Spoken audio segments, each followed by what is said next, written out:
Hi, welcome to NDE TV. I'm Peggy Robinson. Today's guest is Peter Anthony, and I would love for him to start out telling us his amazing NBC background. I find that fascinating. It was actually my CBS background. CBS, okay. Yes. Gosh, where do I begin? I think I was I guess it was in the mid 80s. I did an interview as for an intern position with CBS in Dallas, not knowing that was going to lead to NBC and New York City with Dan Rather. And so I ended up doing an interview which lasted 6 months. I ended up getting it, and I very quickly rose from this little nobody to working with so many different senators and congressmen, movie stars, television stars all throughout the world as a VIP freelance image consultant. And so that kind of launched my career. Now, prior to that, and I have to kind of add this because there's so much change of oftentimes when you interview people who've had near-death experiences, there are these major changes that takes place within our, I guess, our spiritual DNA as well as our physical. And for me, I was extremely shy, introverted. I had a slight speech impediment, extremely self-confident about that. So the idea of speaking to groups of people or even doing an interview like this was always riddled with so much fear. An amazing artist. I got an art scholarship so I could paint, sculpt, draw, build, anything. My desire at the time before CBS was to become a special effects makeup artist. CBS was a kind of a shoe-in to get into the union. And so I kind of succumbed to taking the job at CBS begrudgingly. And little did I know at that time that it would launch my career. So that was my beginning stages of CBS. That's very cool. Yeah, it was looking back at it, that's been so many years, but that's actually where I started. So from that point on to where I am today, as I said, that was my starting block. So I'm very grateful for that phase in my life. So how did that lead into a near-death experience? I was just listening to you a little bit ago. I think it was on Christy Salisbury. And it's like, wow, how you were treated. Well, I think the night of the near-death experience in itself was, and I write about this in my book, and I've said it in so many different interviews, was the perfect storm. I mean, it was raining outside. I had a wrap party, and I was a special guest of this person that was a dear friend of mine, and also our own particular wrap party on a project that I was working on. And it was my birthday, so the perfect storm in terms of writing a book, the lightning, the thunder, the rain, and of course, an event. And during this birthday dinner, which I didn't know anything about, I doubled over in pain. And I knew that I had let something go. I'd been misdiagnosed 6 months prior to my birthday. And they had diagnosed me as having a stomach ulcer and were treating me with a drug called Tagamet. I didn't know that I had Crohn's disease. I didn't know that I had tuberculosis. And that night, I guess I had just been over in the bathroom, and I remember passing out and hitting my head, came to, and I thought I was okay. And I got out of this party, left early. And I had a friend, when I got to my condo, I called a friend and had him come take me to the hospital. And silly me, I thought, getting out of my suit and my tie and my uniform, my CBS uniform, would be the perfect thing. And when I got to the hospital, so instead I got into some thrift clothes I was going to donate to the Salvation Army. And that became a nightmare in itself, because when I got to the hospital, they thought I was homeless. I didn't have any of my insurance papers with me. The friend that I had to take me to the hospital really wasn't that good of a friend. It was kind of a neighbor and didn't know me very well. And if it hadn't been for him, I don't know how I would have got to the hospital, because he kind of threw this fit of checking me in. Again, they thought I was gay. They thought I was homeless. And they thought I had AIDS, because it was back during the middle 80s in the height of the AIDS epidemic. So it had 3 strikes against me, and of course in these thrift clothes. So it didn't help the evening by any chance. So, but it was a valuable lesson for all of you listening to this, because, for me, looking back at it, and for so many of us who've been prejudged of the way we look, or an example like what we're going through right now with COVID. I mean, it's just something for us to take a look at and understand that even back then and to this day, whenever there's something like a pandemic going on, we tend to judge. And part of my near-death experience of that, and looking down at my near-death experience during this tunnel, was letting go of judgment. Because really, think about it, they're treating unvaccinated almost like AIDS patients back in the 80s. Well, not only that, but if you remember in 2009, the same thing happened with the Ebola plague. I mean, the doctors and the nurses that were rushing in to assist, were being, ostracized and targeted. I think, and I have to say this for all those first responders and the nurses and the doctors and those people in the OR and the ER.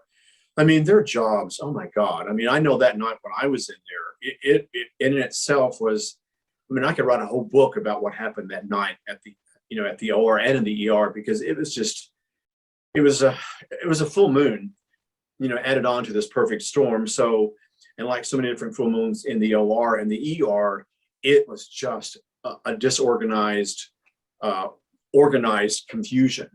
So I witnessed firsthand, what these amazing first responders and these nurses and doctors go through. So my hat goes off to these people.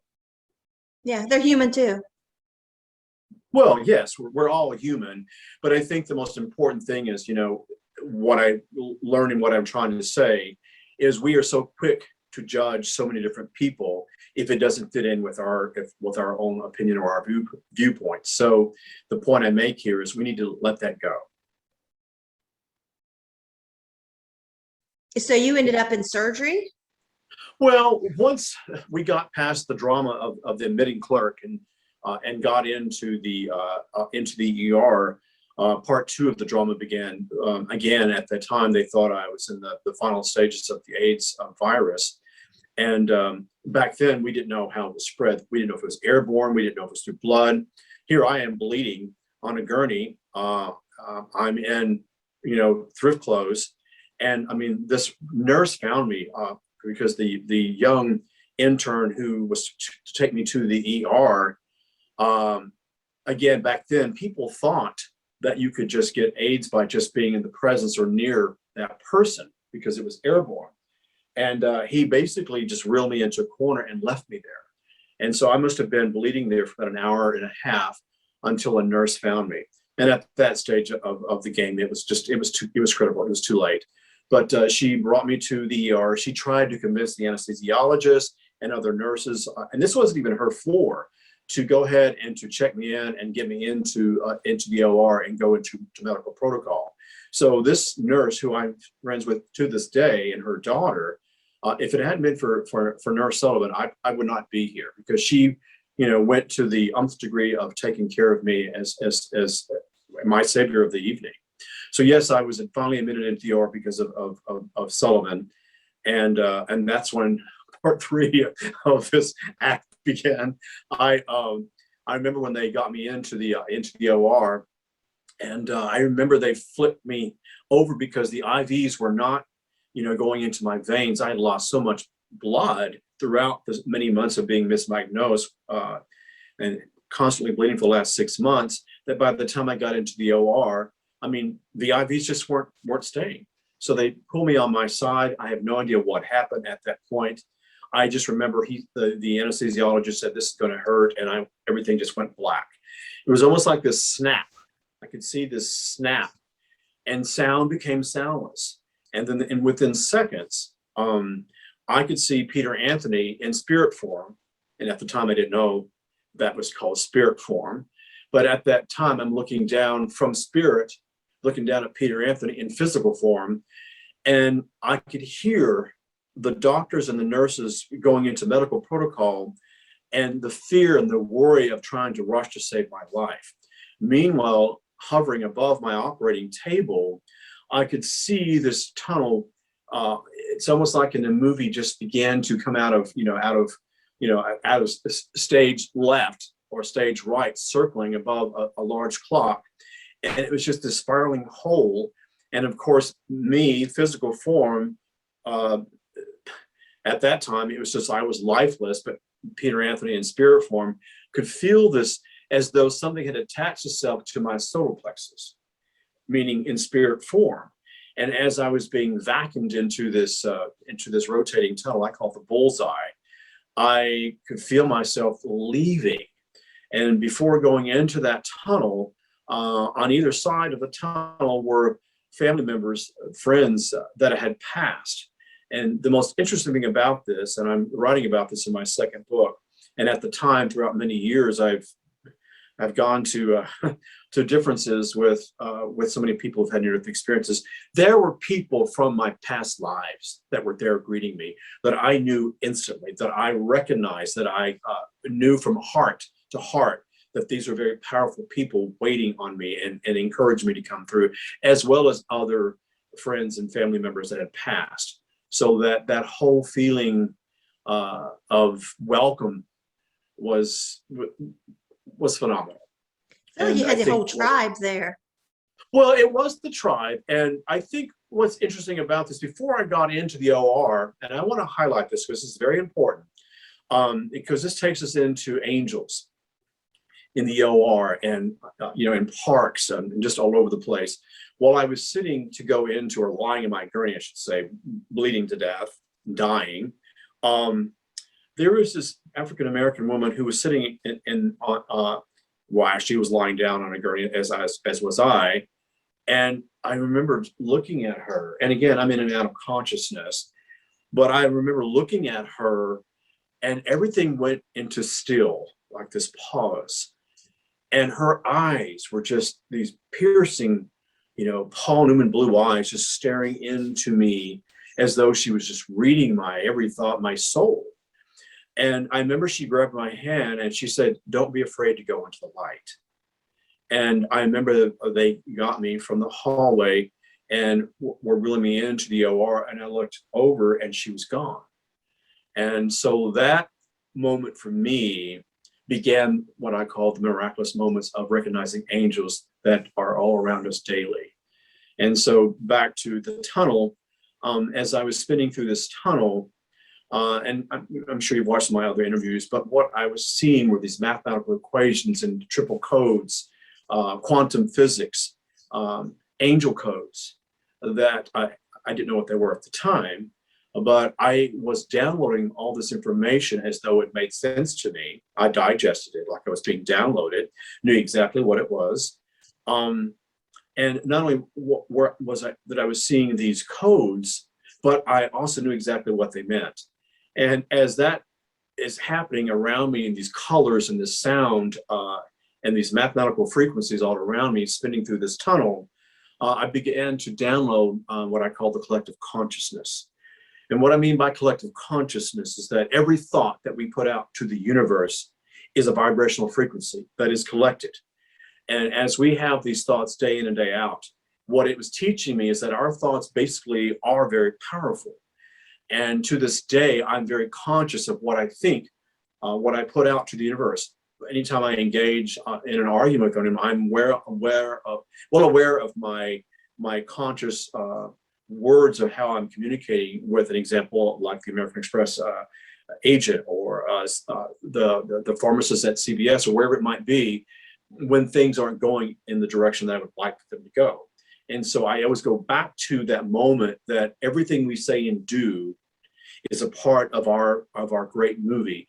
And these people, these doctors and nurses and the homeless people and the ticket agents and the pharmacists, all these different people are part of our movie. They're nothing more than extras, And if you think about the Lord of the Rings or the Titanic, without the storming of the castles, with no extras, the Lord of the Rings would not have its impact. Or if not for the people running up the side of the Titanic trying to escape the ship from sinking, it would not have that effect. So what I teach everyone in my classes and my lectures is that every person that is in your life at the moment is a part of your movie for a reason. And as I'm spinning through this, then I began to understand that we as a collective consciousness, what we put out to Mother Earth, we get back from Mother Earth. And I became very aware of, an example, people who held positions of power. And it's not that I was judging these people, these politicians and these senators and leaders throughout the world. But what I learned is that we were so eager to put people in power who were so eager to take our power away from us. And we did it because we didn't care. We were apathetic. We didn't research. We just did it because. And everything that we do on this planet, every step that we take has an effect. So thus cause and effect. So if you're not voting, it has an effect. Not that you're here to vote and it counts up in the heavens above. It's about where you are in your consciousness and where your heart is. There is no right or wrong. It's what you're doing that contributes to the shift of the betterment of the planet. And that's what that was for me. So as I was watching pharmaceutical companies, turning their cheeks and, creating, medicines that cured one disease and created 3 other diseases, I became conscious of the things that were happening on the planet that I felt that weren't done out of hate, but were done out of greed or fear, for that matter, fear of losing money. And I'm talking about the highest levels. So for me, again, I became aware of our environment. I became aware of the food that I put in my body. I became aware of the animal kingdom, because for me, it was one of the greatest impact moments was looking down as I'm spinning through this tunnel and seeing what we as a collective consciousness, not only what we were doing with the dogs and cats, but horses, the dolphin. I mean, I could just go down the list of the cruelty to animals. Again, no judgment on my part, but awareness of everything on this planet is connected to source. And they, meaning the animals, have just as much right to be here as we do. And so when you go back or come back with this information, at least for myself, I come back with the need to be of assistance. How may I be of service? So as I'm spinning through this tunnel, and like so many of us, the end result of going through that tunnel was the life review. And that in itself, you could ask any question you want about the life review. So I'll hand the baton over to you. About the life review? Mm-hmm. I mean, you want me to talk about the life review? Well, did you have a life review in your near experience? Many do not. I did. Mine, in my second NDE, I was showing God my life, not him showing me. I was showing him all the abuses I ever had, and they were real fast. Like somebody took a record player and put it on the high speed, and it was going real fast. And then it just I was screaming it too, and it come out like this invisible vomit, like all these words, like screaming, and it just dissipated. It's I guess it just showed me, you don't have to keep going. It's out. It's over with. I understand. I get it. Mm-hmm. Like here, I'd have to say, well, this happened, but it's we get it. It was like I already showed them. Well, move on. I think for me, everything went from 0 to 60. And when we talk about the life review, you talk about the record player. For me, it was like a DVD player. It was like just fast speed your life on a DVD player, and you're seeing every moment. But again, going back to that, being consciously aware of every deed, every thought, every action, every non-reaction, every moment in my life was recorded like there was a matrix.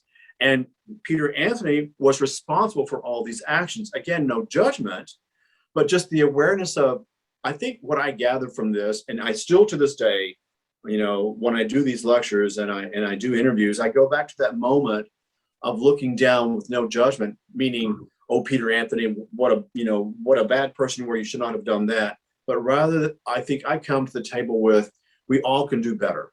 And every moment of our life, when I get up, when I go to bed, it's about, again, what can I do on this planet to be a better person? If it's just having a wonderful conversation with a person, a stranger, then that little nudge of compassion or even just a conversation that can change their life. And so again, I come, every day with this amazing, feel of gratitude, because, what people don't realize, back in the 80s, during the AIDS epidemic and the social profiling that was taking place, the after effects of my near-death experience were just as traumatic. I think the medications, I don't know how you responded to medications, but I was hypersensitive to all medications. So all the high doses of prednisone and the pain pills, the morphine, all these things just basically created, more inexplicable reactions to my well-being. And I lost my sight. I couldn't walk for several months. I stayed at 89 pounds for almost 2 years. I had a staph infection they could not cure. Again, not seeing. So I became this young man who was in great shape, who ran every day, did martial arts. I had a 6-pack stomach. I basically emaciated down to 89 pounds and stayed there for quite some time. Again, going back to something interesting, as I began to learn how to walk again, I could see people looking at me as though I was like the Elephant Man.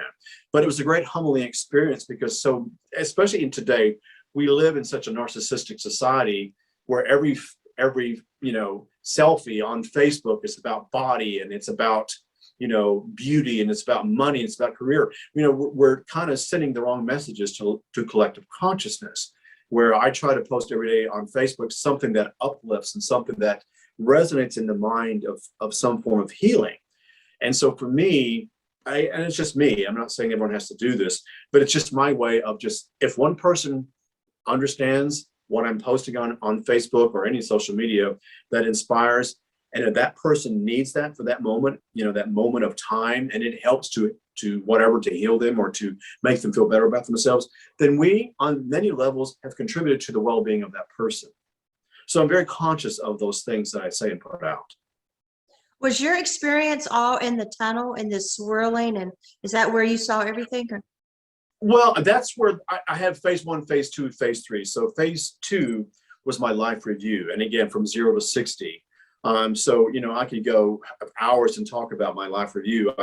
I think some of the highlights that I've talked about so often was, losing my sister.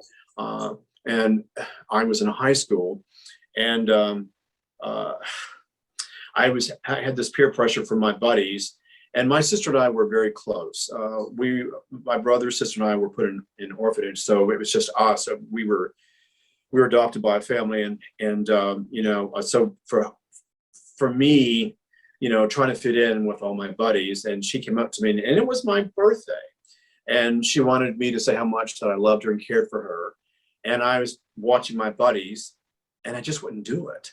And so that was the night that I lost my sister to a car accident. A drunk driver hit she and her friend, and she was killed instantly. And so the reason why I bring this up, because as I'm watching this, I say to so many people, especially in my lectures, don't go to bed angry. Don't, we are afforded the opportunity to tell the people that we love every day how much we love them, even if we're not in the best place to say that. And so to this day, many of my friends know me. There's not a time that when I don't end the phone conversation that I'm not saying, I love you. And we all accept that a part of my new diet, because that's important to me. I will never have that happen to me again, where the person that's in front of me does not know that I'm not responding back by saying how much I love them. And so for me, I gather that as a part of my new way of thinking. The other thing too was my ego. How my ego was so much out of line. Again, I was driven by success. I was driven by money. I was driven to become a special effects makeup artist. I was driven by fame. All those things that I thought at the time were important. And I trigger back to my final interview with CBS, and I had gone 6 months of a grueling interview, and I just knew I had it. And I was going over the bridge to downtown to have my final interview with CBS. And I was listening to loud music. I rolled the windows down. I was chewing gum. I flicked the silver wrapper from the gum into the river. And I remember watching me do this and listening to music and just me, and watching this wrapper go into the river. And as I'm watching this wrapper go into the river, other trash, take-out baddies, Diet Coke plastic cups, needles, litter, trash bags, all floating in the river. My one little action was being gathered by other people's one little action. And as I watched my wrapper, as though I was looking through a zoom lens and watching this wrapper collect with other trash and going down the river and going into lakes and going past the refineries that were there, they were spilling over their toxic chemicals into the lake and the rivers, going to the ocean. I am well aware that everything we do on this planet Every action that we take upon, whether we think about it and or not, has the effect to affect someone else thousands of miles away.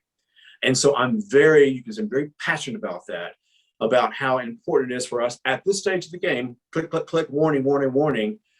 Our planet needs us now more than ever.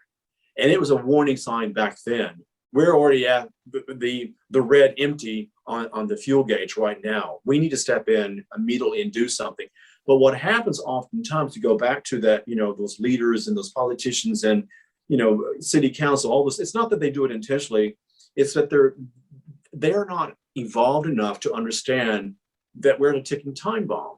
And so for us who've seen these things on the other side, it's not that it's critical, but again, it goes back to the animal kingdom. It goes back to the skies. It goes back to the land. It goes back to everything on this planet is served by one source, and everything matters. And if we could all come in and understand that what we do, what we don't do, our inaction, our apathy, or our overactions, everything should be a balance point.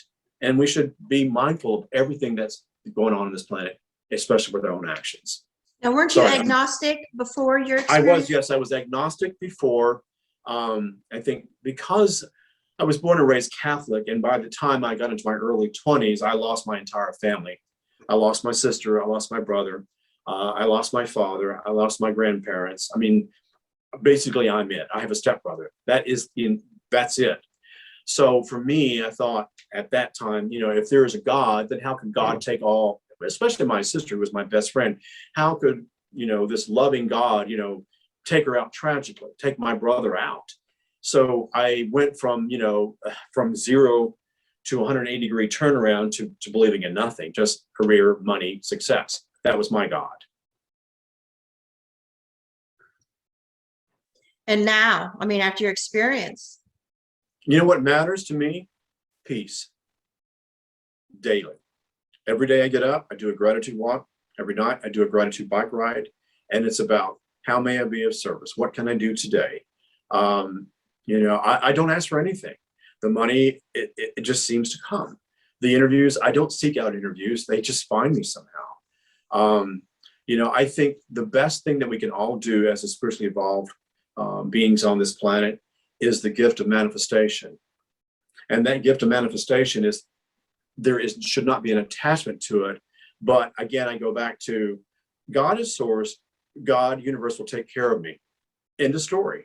The universe, God, the ascended masters, they know our hearts, they know our rent, they know our medical conditions, they know where we're lacking, they know where we're shining, all that, like the universe, like the planets, like the trees, like Mother Nature, everything is in order. It's us that are not in order. So I think for me, what I try to share is to get into a balance with oneself and just trust. And that's hard to do. To just trust? I trust. Mm-hmm. It's just one thing I do. I trust that the source, the God, whatever category you happen to believe in, I just believe, I call it God, will take care of me. I just trust that. There's no doubt. And I allow. I don't try, I don't go out and do, I allow. I allow the universe to play its part. I call it, I follow. I try to follow where led. Yes. I try to be in the light enough where I can be open to kind of know where I'm supposed to go and supposed to do. Well, you just trust it, you don't question it. Right. And I think that's what we do. There's, the other thing too, what I put into my consciousness, what I put into my mouth, the people that are in my life, all these things basically vibrate to my energy. And so, I hear so oftentimes when I was doing all these book lectures, my boyfriend this and my girlfriend that and my mom this, my boss this, we blame. Everything we do is upon a choice. And, I always say to so many men who come to my lectures, especially when they're in doubt of career, I always say, love what you do until what you love comes along. And so, if you actually take, daily, little footsteps towards your passion, your authentic purpose, the time will present itself when it's time for you to take that leap forward.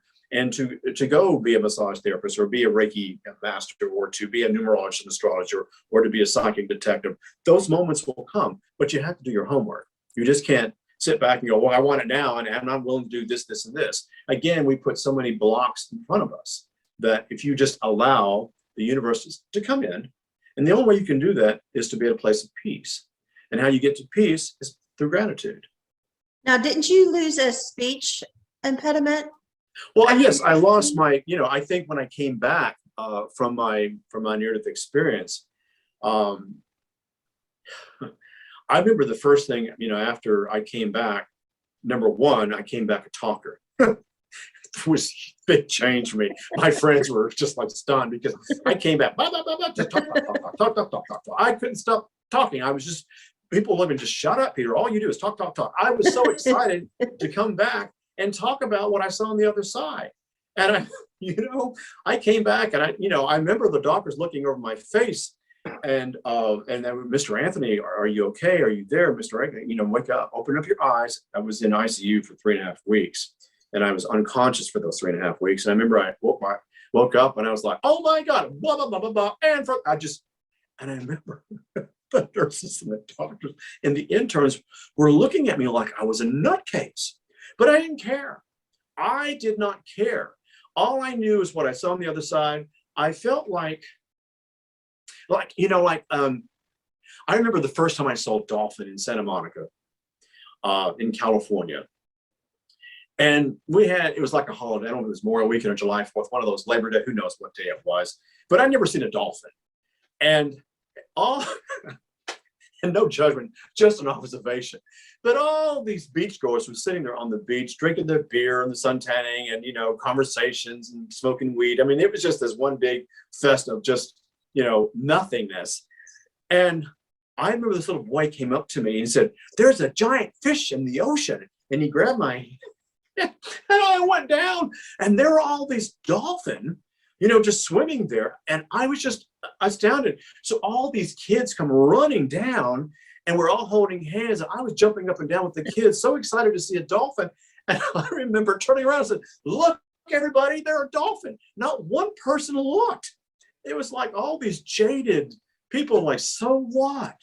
And I remember going back how unconscious that was. But yet the innocent, the pure of spirit, those children were just so excited to see it. And you know what? That's how I'm about my near-death experience. I'm this little child who just can't wait to share my story, because you want to know something? There is one person on this planet like myself who will be ostracized. Their family won't support them, or their bosses won't support them, their coworkers won't support them or believe in them. And so there's so much information these days for those people who are tortured to tune in and to listen to a message and to go, we've got your back here. Don't worry about it. Hear my message, hear thousands of other near-death experiences message, and find hope. Because that's what we're here to do. Think about, I don't know where you or what age you were when you had your near-death experience, but back in the 80s and 90s, it was kind of hushed about. It wasn't spoken about. We didn't talk about it. It was like you died. There was no NDE conversation going on. And well, my first one, I was 5, so it was 1966. So, well, okay, so of course, there's no such thing. So as you began to evolve with your crossing over, I don't know where you were. I was grew up in a small town and had small town, friends, but they just didn't believe. So I learned to share my information with open ears. And that's what I do this day. I'm not here to preachy teachy. I find my audience, they find me. And if they get it, hallelujah, I'm grateful. Now, you were on a bunch of TV shows, weren't you? Yes, I was very lucky. Part of, I think, the end result of my near-death experience, because of all these mathematical equations, these codes that I experienced on the other side, I came back with this quest, this mission to understand math, because I didn't understand why I was seeing 1111 or 222 or 333 or 777. I began to see 8383.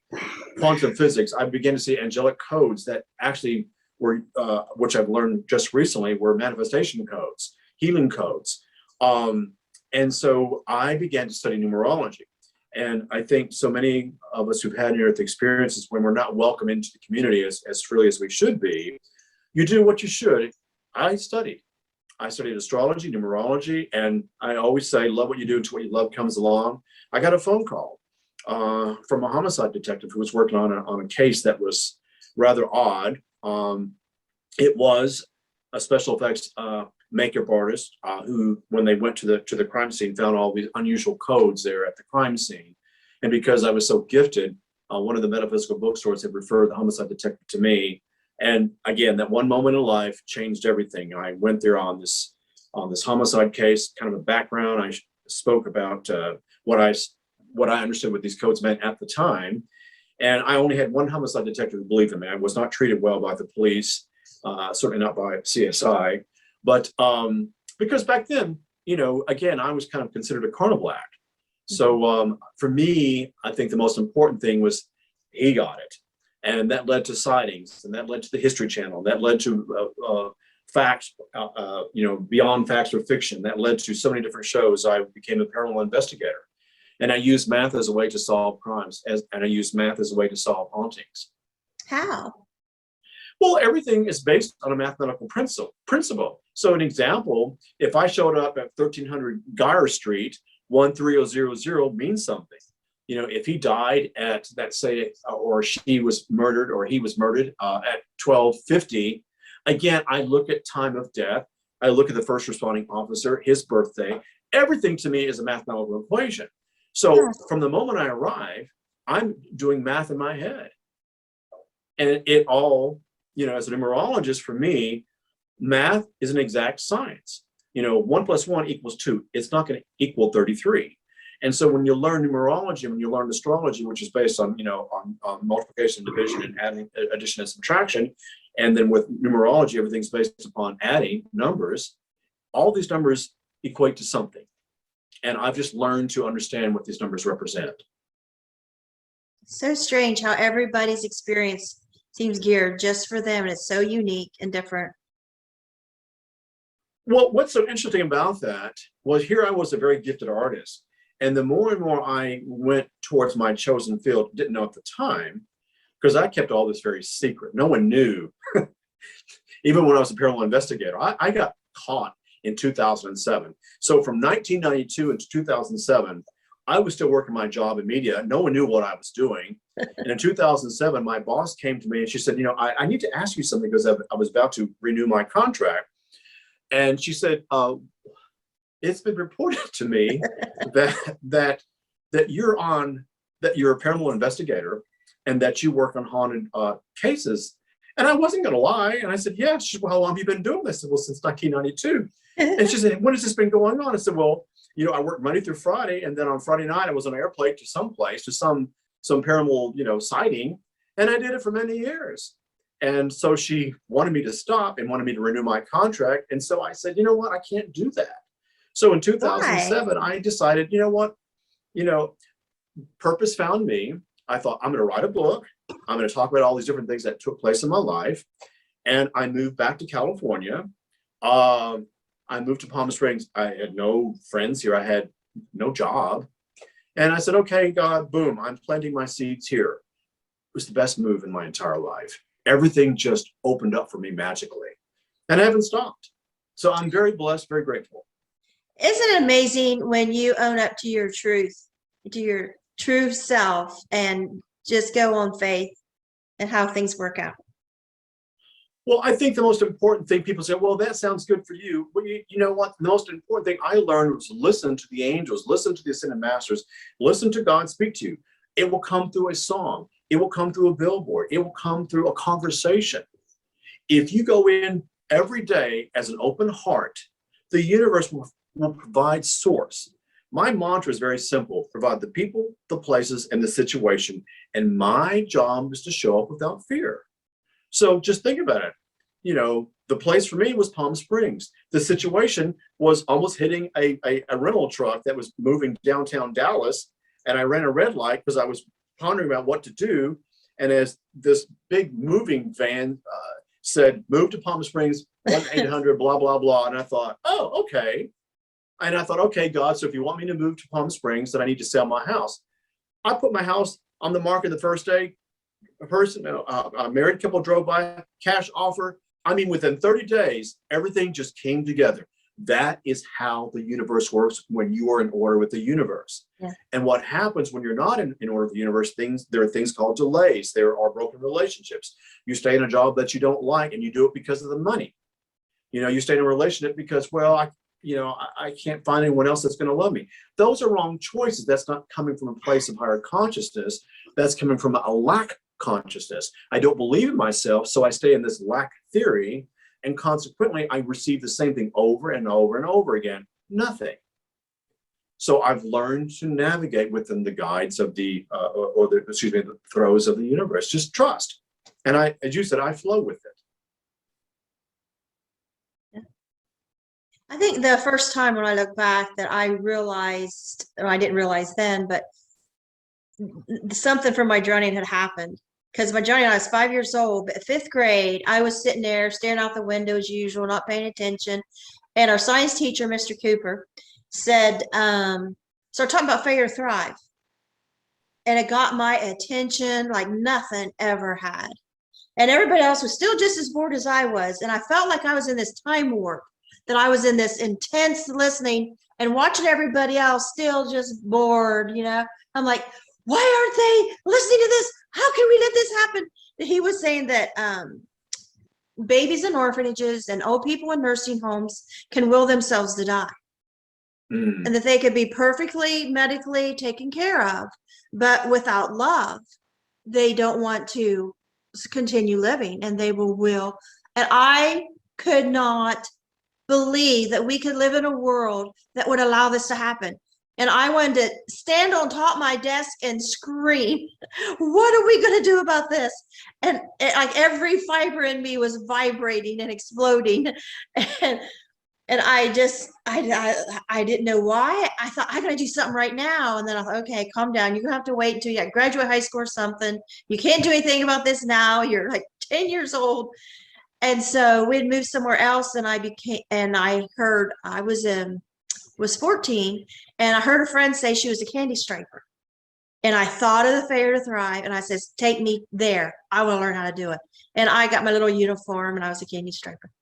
But it was just one of those things that's like, and I look back and I'm like, I think that was from the near-death experience, because, during the drowning, I was shown I wasn't loved. And then right after the drowning, I realized, that was true of what I was told. And I was shown this little vision that night that somehow when I grew up, I was going to care about unloved children like me. And so then to hear of, children in these orphanages, my heart just bled for them. And then, I ended up adopting a lot and, foster care, a bunch of kids and all this, working in child protection. But so when I look back, it's just like all these puzzle pieces was being put together as my life went on. Well, I understand that, because what happened to me when I was under the sun was looking down and looking at the abuse of the dogs and cats. So I go to kill shelters and I rescue animals. Every animal I've rescued has come from a kill shelter or from the streets. And it's funny because I had a friend over from Los Angeles this past weekend, and every time someone comes and visits me, they fall in love with my animals. They offer me money. They want to buy my dog or my cat, because these animals, I think, are so, I don't use the word advanced, but what other word is there? They just are so different. And I think, because their backgrounds were so tormented, I think like anything on this planet, children, animals, old people, certainly orphans, plants, anything where there's love, where there's a frequency of love, things will bloom. And so there's a special connection that I have with the animal kingdom. There's a special connection with orphans. I was an orphan. There's a special connection with old people for me. So I think that's just all issues going back, and looking down that what I thought was a rabbit hole many years ago was nothing more than a wonderful thread leading me to my life. And so, as I said, so I look at this now and I'm very grateful just to be here, just to see, to be able to walk. I think when your legs are taken away from you, we take that for granted. They didn't know how long it was going to, before I was going to be able to walk again. And certainly my vision. So think about that, so for me, every day when I do my gratitude walk or do my gratitude bike ride, and I look at the mountains and I look at the stars and I look at the sky and I see the slither moon, I'm grateful that I can see that. And I'm grateful that I can't run anymore. I was a wonderful runner. I ran 6 miles a day. I can't run to this day, but I can certainly bike ride. And I certainly can get on a treadmill and walk. But I'm grateful for that. So as I said, so you take what's been given to you and you do the very best that you can and you go forward. And I think so oftentimes what I hear and when I travel around the world, people are afraid to move forward. They're afraid to get out of the relation. They're afraid to leave their jobs. They live in fear. And so I think, me going back, I had to learn to overcome my own fear. I still stutter, not like I used to. I started on a radio interview, one of my biggest radio interviews. I got very nervous that night, and I started stuttering. I thought, Peter, get back to focus. It's okay. And and then in the second half of the show, I found my inner peace and just delivered. But as I said, so all those things, still plague us to this day. My fear of not being able to speak correctly. I go back to those moments where I can't say my S's, but that's okay. As I said, if I make a mistake, then I make a mistake, and I'm willing to own up to it. And especially, I think what's important today, and this is where I think we're lacking, and this is my observation, no judgment, but people are not willing to say how sorry or to apologize. And if you look at our political landscape, it's always about pointing fingers. And it's not about that. It's about, as I said, tick, tick, tick, the ticking time bomb. We've got to make some changes. And it's not just here in the USA, it's all around the planet. And I think for me, COVID was a great eye opener. And what it taught me, I don't know how you guys were here, but in California, I'm there, but how in California, we didn't know. No one knew. What I noticed, what was so fascinating, was our beaches there was no one there. There was no pollution. And I remember watching these teenagers on their rollerblades and their skateboards on the 405 freeway and the 10 freeway. Now, these, for anyone who's traveled to California, our freeways are massive. And there was no traffic. So you had all these kids on the freeways with their rollerblades and their skateboards looping. It was just amazing to watch. There wasn't any trash on the beach. There weren't any chemtrails. There were no planes flying over, if you recall. The earth had a moment to heal. And look where we are. So we're right back to the same old, same old. And the universe doesn't want us to do that. It wants us to change. And so if we don't change, it will change for us. So I'm mindful of that. So that's why I said, so my urgency when I do these podcasts and radio interviews is to remind people how important the gift of life is and how important the gift of breath is for all of us. It's important to me, and it should be important for all of us. Yeah, I mean, a lot of people watch near-death experiences and think, oh, I want to have a near-death experience. It's like, no. Eternity's forever. Life is short. Enjoy every minute you're here. Well, I would say this, and I'm glad you brought this up. Well, we don't believe, we believe that if we have a near-death experience that we just will suddenly evolve to this consciousness. I happen to believe in the theory of reincarnation. I didn't before, but when I was on the other side, I saw my past lives. I saw what I did in other lifetimes. I saw myself as a failed writer because of the disease of alcoholism. So I came back and I thought, well, you've been given an opportunity in this lifetime to balance that from what you did not achieve in your last lifetime. And so I came back with this urgency to write. So we've all been given the gifts. I think for me, the most important thing is to use your gifts. We all have an authentic purpose, each and every one of us. And I think the greatest fear is people don't know what their authentic purpose is. And you won't find that out until you do a little soul searching. I didn't know I was a writer, meaning, before I had this near-death experience. But there was this part of me that said, well, just, I wrote a sentence, and that sentence became a paragraph, and a paragraph became a page, and a page became a chapter, and a chapter became 13 chapters, became a book. And the next, I'm traveling around the planet. That's an authentic purpose. When you zoom into your authentic purpose, the universe will help you along the way. Mine just came in a vision one morning, and something clicked. I grabbed my laptop. I started writing. I didn't quit for 3 months, and I never intended to publish, but I'm no more got it done. And someone said, well, I told someone about it. Well, send it to my publisher, And it's just like, it took a life of its own. It's like, once I did it, it's one thing happened after the other, just to keep supporting it, Synchronicity. Yeah. Yeah. And that's what I said. That's how the universe works. When you are in line with the universe, things just magically just appear. Yes. I always say my mantra is very simple: provide the people, the place, and the situation, and my job is to show up without fear. Period. And the right people always show up. The right interviews always show up. The publishers show up. The interviews show up. The agents show up. All these people show up by allowing. You just allow the universe to do its job. I have learned to get out of the driver's seat, and I've learned to get in the passenger seat and let God, universe, all these angels and masters guide me to where I'm going. That's a good way of putting it. Yeah. Because they know. Yeah. We can get it caught up in the how. How long is it going to take, and who's it going to be, and where am I supposed to be, and how much money will it be, and when's it going to happen? That's where we fail in consciousness. The who, what, why, how, and when.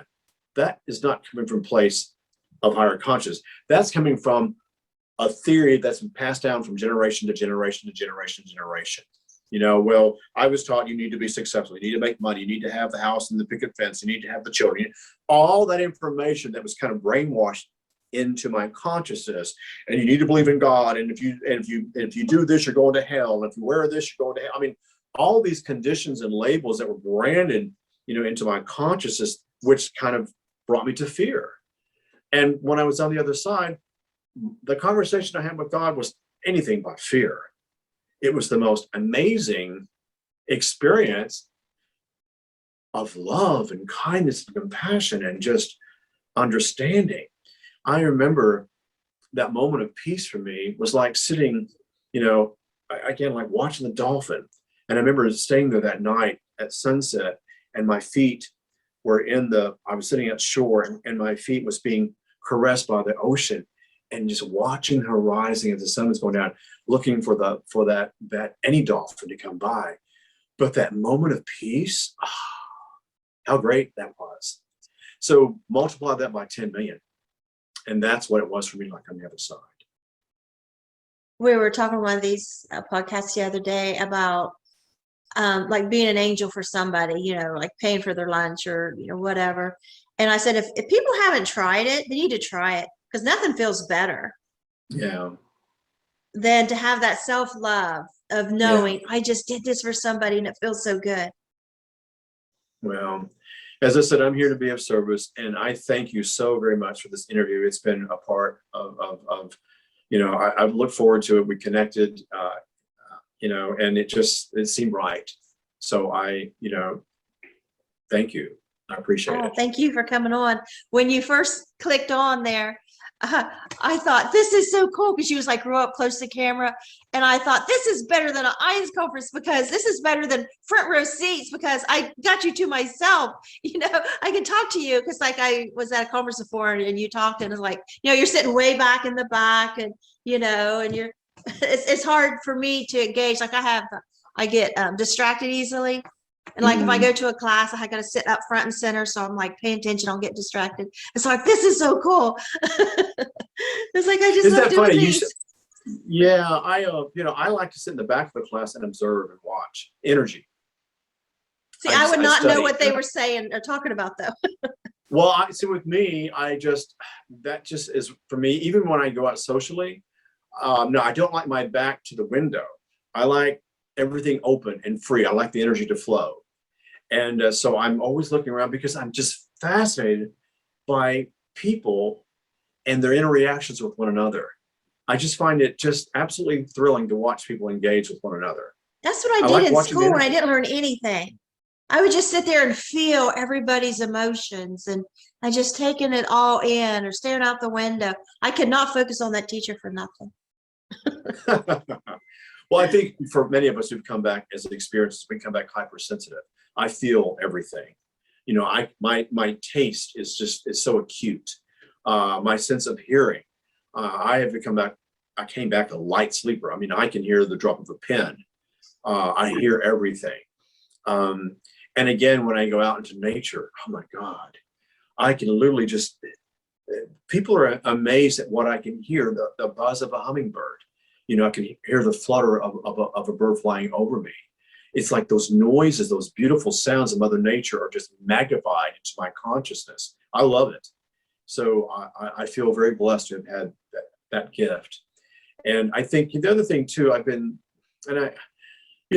often think about, if this is my last phase of life, which it seems to be, meaning as we go towards those golden years, I've just been very blessed with an amazing career, amazing people, just lucky. And I was lucky enough to find my purpose. And I think that helped me to find more peace, because then I knew I was on course and to do something. And that's the greatest thing, to know that you're doing something here that's worthwhile. Yeah. But my second NDE, when I was 25, I was told it was my time. I wanted to go back and raise my kids, and I was told no. And I hadn't heard anybody else say that. Everybody else says, I was told I had to go back, I was given a fit. choice. I was given a choice. Very important conversation here. Do you want to go back? The voice of God said to me, watching everything going on with my life review and watching where the planet was going and watching what we were doing to our planet. Do you want to go back? Do you want to go back? And I said, yes. And the reason why is because I saw myself traveling and I wasn't stuttering. I saw myself writing books, and I thought, because my fear of speaking, to going on, and having a conversation with you, oh my God, it was so frightening. If you asked me something for me to respond back, it was sweat. And so I think I've come back with this sense of just inner peace, knowing that, as I said, I go back to knowing that we all have purpose and that we are here to find that and do whatever it is. And don't give up. It's not going to happen in 15 minutes. It's going to happen. Mine took 7 years. And then I got busted in 2007. So if you really want to add the time I had my near-death experience until 2007, that's how many years it kind of took me to say, you know what? This ain't working. I'm not going to sign my contract. I'm going to go find me and do something for me and help the planet and be a part of that. And it just opened up. So to your listening audience, if that one little passage I say to you gives you hope, go for it. Don't quit your job. As I said, love what you do until love comes along, and it will guide you. So thank you so much, Peggy, for having me on your show. God bless. Thank you. God bless you. Bye-bye. Thank you.